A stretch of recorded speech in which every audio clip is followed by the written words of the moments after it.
қайырлы таң, қалайық. Мен Астрахань трассасында жүріп тұрмын. Тасжолында. Бір жарты сағаттай болған шығар. Ең ұзақ күткенім осы екен. Осындай болмапты менде, ұзақ күттім да. Так, ал қалайық. Біз Аққыстауға бара жатырмыз. Мынау деген кезінде Құлсарыда болды ғой. Су тасқын. Осы су әлі қалған екен.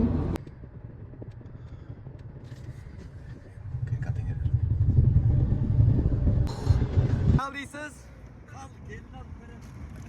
Да. Сіздің үйде қалып не істеймін? Да, сізге бала болайын ба? Келе жатырмыз. Ал, мынау деген Исатай ауылы. Кезіндегі Исатай Дайманұлы атамыздың туылған жері ол. Осы жер болды. Яғни шетелдік сияқты. Маған қарай бұрылған. The world is one family. Hello there, travelers. Hi. How are you? I'm good. Ryan back. Yes. Samuel. Samuel, nice to meet you. Nice to meet you. Hello. Where are you guys coming from? We are coming from Austria, Russia. Russia. Right Going now. that way? Going that way. Ah, unfortunate. I would have hopped in, but I'm going that way. Okay. Where Yes. are you going to? Everywhere, but Okay. this time Mecca. Mecca. Yes, Okay. yes. Say hi for my vlog. Hi. All right. So you just live in here? Yes. All right. Safe travels, I guess. Yeah. Bye bye. Осындай шетелдіктер екен. Мінекей. Мынандай фура тоқтады. Ассаламу алейкум. В Астрахань? Можно? Да. Я без денег.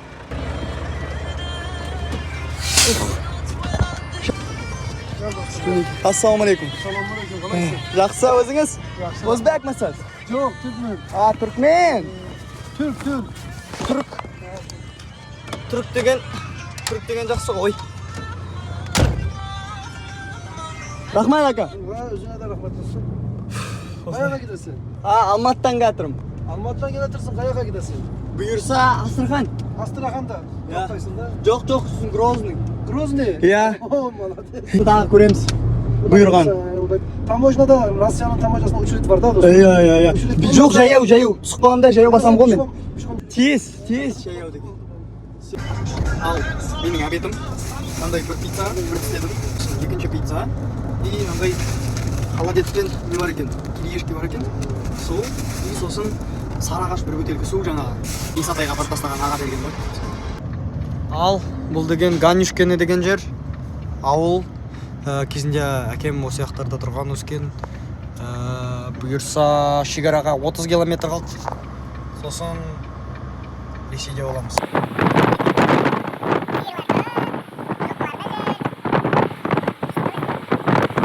Так, ал бізде нашар жаңалық. Бұл шекарадан тек қана машинамен өтуге болады екен. Демек, маған қазір мені алып кететін бір машина болу керек осылардың ішінде. Есің енді өстіп жүресің. Әрқайсысына жалынып, мен алып кетіңдерші деп басқа амал жоқ па? Мен интернеттен іздегенде ондай болмау еді. Отырмын мына жерде. Шекарадан өте алмай, ешкім алмай дейді. Жалынамыз. Сол. Апаратын болды. Жүкке салып жіберейін ба аға? Дорбанда? Иә. Жоқ. Босық. Иә. Так. Бар ма? Сия ма? Мен отыру керек емеспін ғой.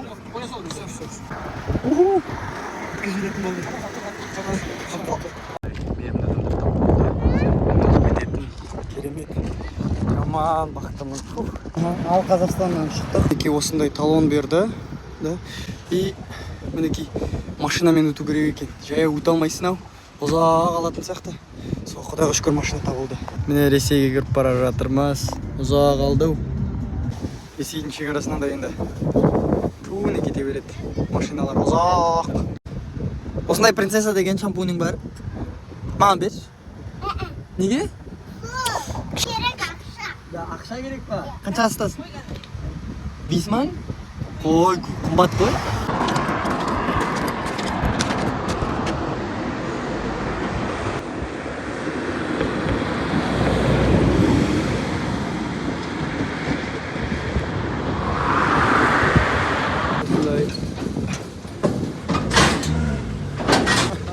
жаман шаршадым. Жүргем тоқтамай, тамақ ішетін жер жоқ.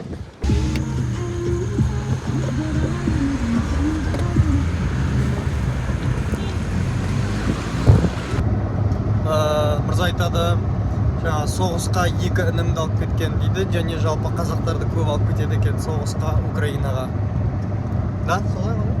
Қазақсыз апа? Да. Міне осы Астраханның Қызылжар жақтардың қазақтары бар екен. Қазақша білесіз сол? Да. Руыңыз кім?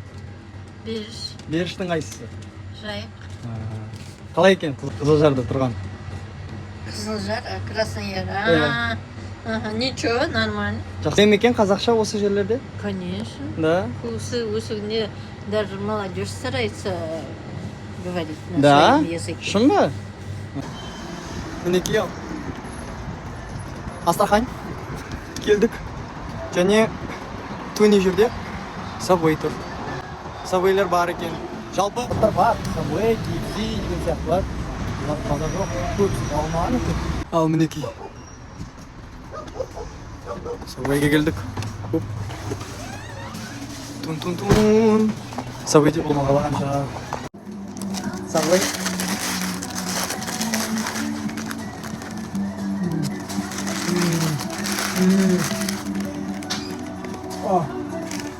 Бүгіндікке бірінші асым. Қой дейм. Ильяссың ба? Ақшасы... Брат, слишком много. Сколько тут рублей? Брат, ты чё? Нет, брат, ты чё?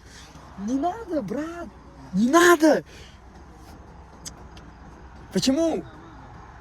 Ники, мындай жерге келдім. Ал мен сіздерге қазір палатканы қалай жинайтынымды көрсетемін. Механизм ғой. Тартқанда жіп бүктеледі, сосын керіп етіп қондырасың.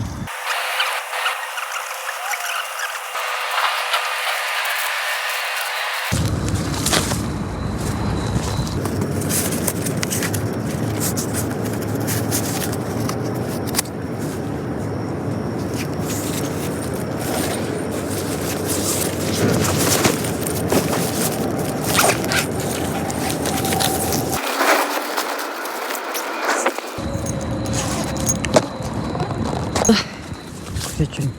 Ал болды, мінекей палаткамыз дайын. Жерден кішкене байлай жіберсем болады. Мінекей. Болды. Көрнай. Бірдеңе сіздерге көрсетіп жүрейін. Осындай мен көрпем, жамыласын бар. Бірақ ол негізі мына жерінде замок бар. Арасында жатқан кезде ол ұйықтайтын мен жоқтайын алады. Мінекей. Мынаның ішіне кіріп аласың да. Ұйықтайсың. Мына жер бәрі жабық. Есін жинап ол. Алда. Lan, итіп өлем.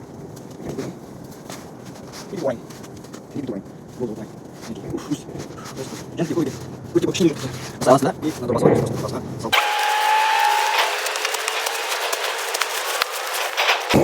Мінекей. Ал біз тұрдық. Мындай жерде ұйықтадым.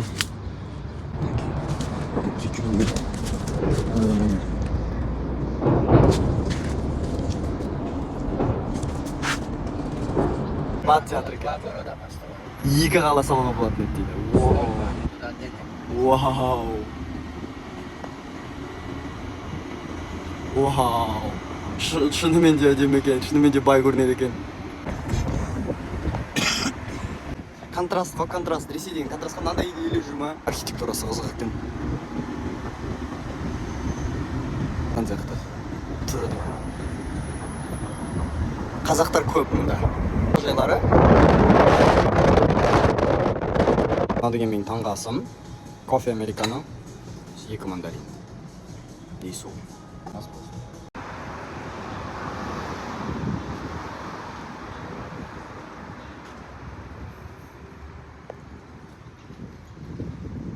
Демалып жатыр көгершіндер. Жасөспірімдерді. Кремль деген жер. Астрахан деген өте жасыл қала екен. Мінекей алаңдары. Мінекей Құдай. Менде вот жүргеніме неше болды? 2 апта болды ма, 3 апта болып отыр да. Менде диарея. Қай жерге барсам да диарея. Тамақ жақпай ма, су ма, білмеймін, жаман ауырып жүрмін. Тамақтары бірақ жақсы. Көшеде әдемі. Ауырғанда қиын да, ауырғанда сен бір жерде жатып сөйтіп алмайсың да. Маған жұмыс істеу керек, маған шығу керек, ары қарай жүре беру керек деген сияқты ғой. Максимум дегенде мен алып жата аламын да, демалып ұйықтап та ұйқымды қандырып. Мен ұйқымды қандырып жатсам, ерте тұрмайын, демек мен жұмысын кештеу болады, демек мен басқа қалаға шығуға үлгермеймін. Сондықтан солай. Ал мінекей, мынау алаңдары. Ғимараттарының дизайны маған өте ұнайды. Андай өзгеше. Міне мынау Кремль. Және мынау кім деп ойлайсыздар? Қазір жақынырақ көрсетейін. Ленин. Ленин деген Маркс пен Энгельстің идеологиясын, яғни коммунист бар ғой. Соны қатты енгізгісі келген адам қоғамға. Бұл большевиктердің революциясын басқарған кісі. Кейбір адамдар ойлайды, Ленин деген Викторин, Сталин сияқты. Бірақ негізінде біз неге қазақтар мысалы да және басқа ұлттар Американың индейцтері ұстап резервацияға жіберіліп, неге өйстіп құқық қалмадық? Өйткені ол Ленинге рахмет. Өйткені Ленин ол коммунизмге қатты сенген, да? Коммунизм мен социализмнің айырмашылығы қандай? Коммунизм деген ол саған не керек? Соншамалықты, қаншамалықты ресурс керек, соншамалықты саған үкімет, қоғам соншамалықты береді. Социализм деген сен қаншама қоғамға құясың да, өз ресурстарыңды қуатыңды, соншамалықты ресурстар ала аласың деген сияқты. Демек, социализм бойынша да, кейінірек социализм енгізілді ғой. Осы қазақтар, олар мысалы да, орысша білмейді, олар малшы, басқа ештеңе істей алмайды деген сияқты, интеллигенциядан басқа. Тіпті интеллигенцияда зауыттарда, кәсіппен айналыса алмайды да, айналыспайды. Сондықтан олар негізі жаңадан туылатқан, жаңадан шығыватқан коммунизм қоғамына ол керек емес деген сияқты социализм қоғамына мысалы. Сондықтан или капитализм болсын да, немесе. Сол үшін мысалы американецтер қысап, олар жоқ қылып жібере алатын еді бүкіл индейцтерді да, коммунистер, большевиктер, бірақ олар сонда да қазақтарды сақтады, олар коллективизация жасап, ол Сталиннің, ол Лениннің кезінде емес коллективизация, ашаршылықта әкелген оқиға.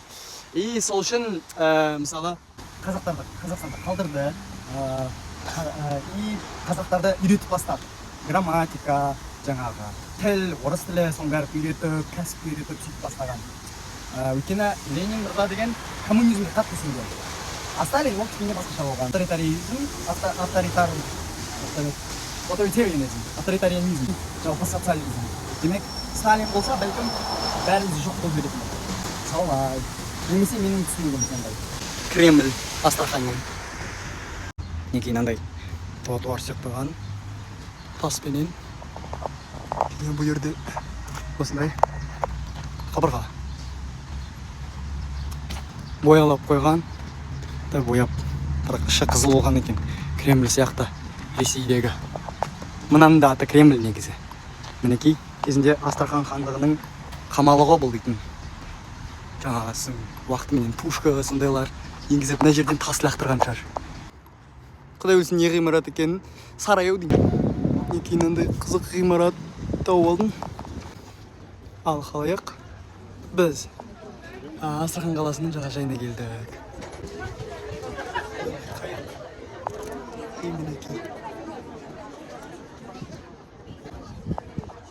Еділ өзені. Кезінде біздің хандығымыздың негізгі батыс шекарасы осы Еділ өзенінде болған. Яғни Волга дейді ғой. Солай. Мінекей. Еділ өзені. Қандай кең. Және мына кемеде әдемі екен. Ал халайық.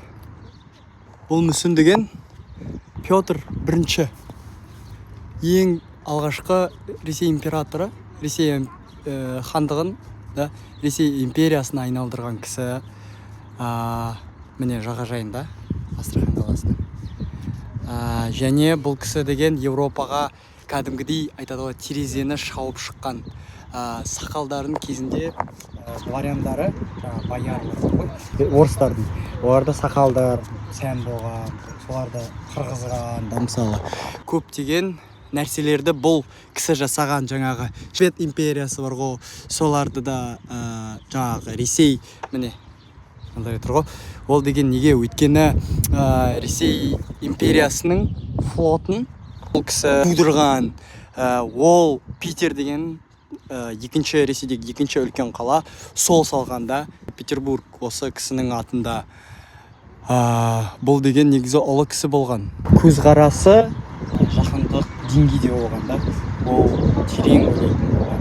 Және орыстардың мәдениетін, орыстардың мемлекеттерін сондай әлемдік деңгейге көтерген кісі. Бұл Петр деген.